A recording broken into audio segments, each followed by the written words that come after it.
Mental dimension of energy. There's a principle in life that I've discovered called the 10-90 principle. And it works something like this. 10% of life can be seen as what happens to you. Things happen. We get hurt, we get disease, we get married, we get divorced, we get kids that get sick, they do well in the Christmas concert.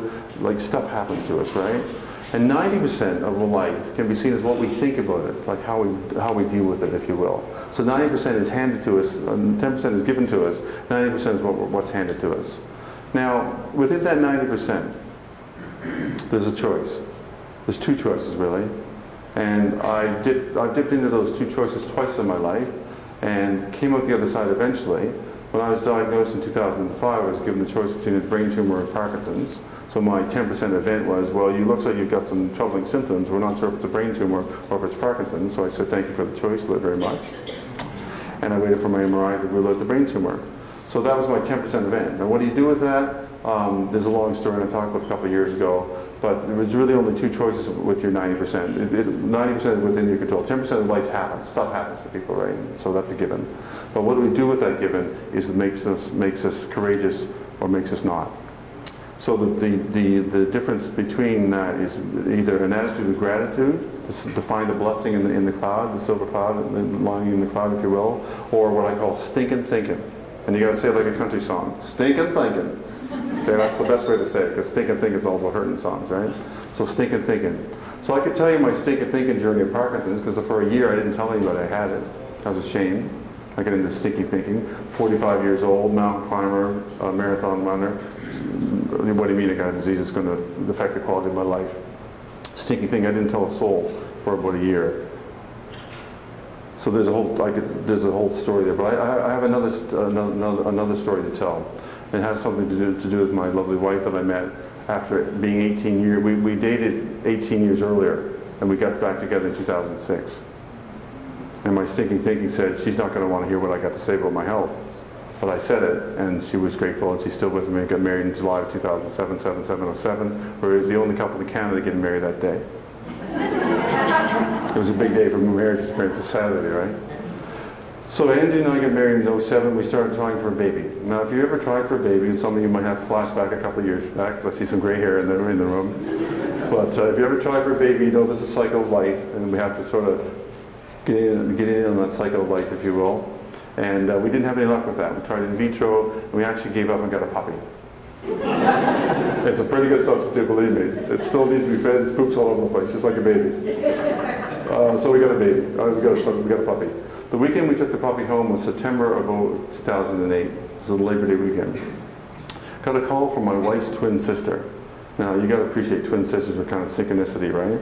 My wife's twin sister gave us that 10% little bombshell. You know, that 10% little bombshell, that little piece of information that you get from somebody? The 10% bombshell came in a question. The question was this. So we had given up on having a baby. Adoption wasn't in the issue because it takes 5 or 6 years, and I was too old for the Chinese babies and all this kind of stuff. So we didn't really look at that very seriously. So we just gave up. So we're going to be child-free. We're going to have a puppy.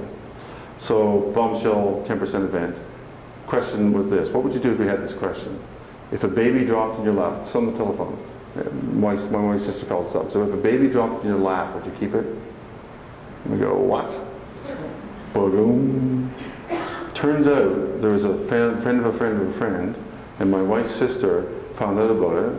The 16-year-old girl was looking for a family to adopt her baby because she had plans to be veterinarian, to go on to college and have a sort of a career, but she wanted to give the baby to a good home. So she was taking proposals, for lack of a better term, and my sister-in-law wrote a proposal about us without us knowing it to the birth mom. The birth mom approved it, and now we get a call saying, if a baby dropped in your lap, because we have a baby to drop in our lap.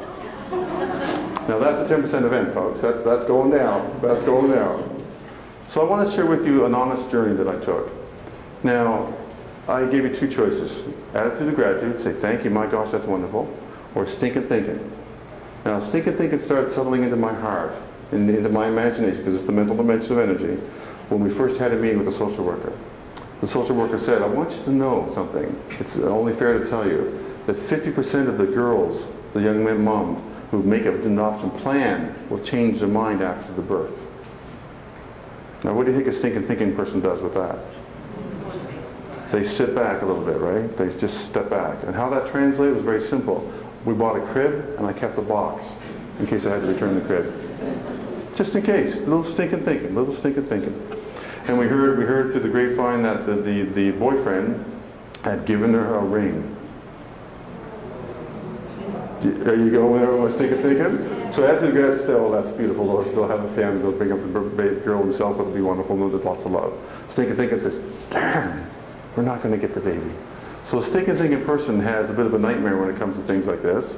And I get into a little bit of stinking thinking. Now, it didn't destroy my connection with everything, but I had a little bit of stinking thinking. And I guess I'm sharing that story partially because we have more choice than we think about, folks. You know, Parkinson's has been a tremendous gift to me after my initial pity party, because stinking thinking is like a pity party. You ever been to Pity City?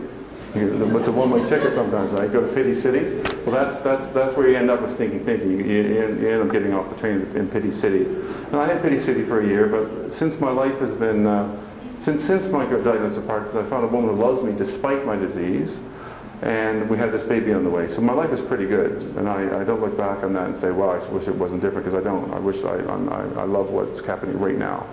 But that waiting period between the 2-week waiting period after the child's birth, where the mother gets to change her mind and the child's in foster care, for a stinking thinking person is a bit of a nightmare, because you never know what day she's going to change her mind. So it wasn't until December the 16th, 2008, that I was driving down Oxford Street, a gray, cold, miserable day, typical Nova Scotia winter day, and my stinking thinking was released. Because my baby was in the back seat, my wife was sitting with her, and I was driving home with my new baby.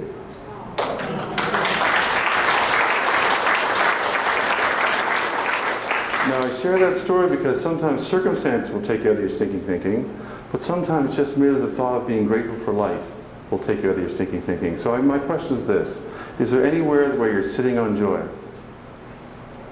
because you have some stinking thinking? So if there's a place where you're sitting on joy, I'm going to invite you to find some gratitude for it, to find some beauty. To find some beauty, because it's always there. I'm going to show you a slide. You want to see what she looks like? Okay, here we go. Oh, 10%. Attitude is contagious. Make it. The attitude is contagious. Make yours worth catching. We kept the dog.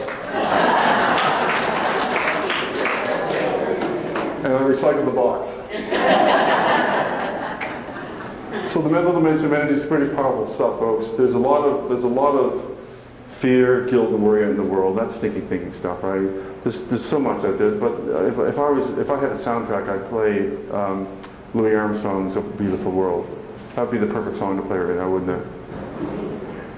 Because that's about a beautiful world. So I know it's tough sometimes, and I've been there. I've been to the stinking thinking and the pity party.